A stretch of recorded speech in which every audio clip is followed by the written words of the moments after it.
เป็นสายปลอทั้งแม่และพ่อของเราทั้งเป็นสาวนาเกิดมาเป็นสายทุกตนยากจนเหลือเศษท่าน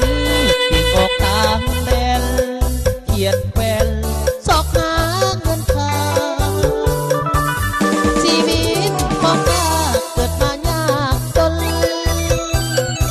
เราต้องสู้ทนบักบั่นสู้ความเป็นทานหนักเบาทนได้ตั้งใจสู้เวียกงานทำตักคำสั่งสอนผู้นำให้เฮาเพื่อเป็นคนดี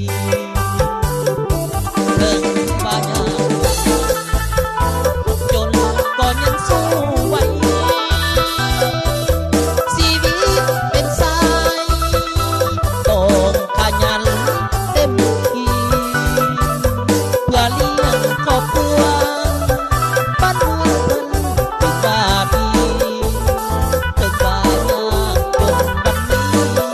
ก็ต้องดีทั้งมีเมื่อหน้าชีวิตของข้าเกิดมา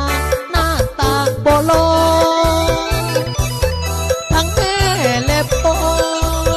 ของเราทั้งเป็นสาวนา ยากจนวันนี้บ่มีความท้อ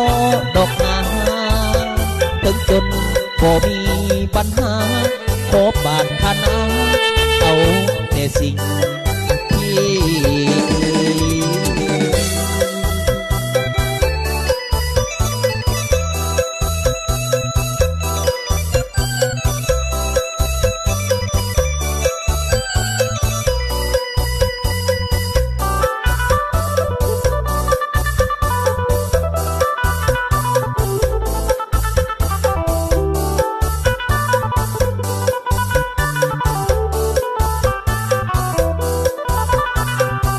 เธอบ้านยาก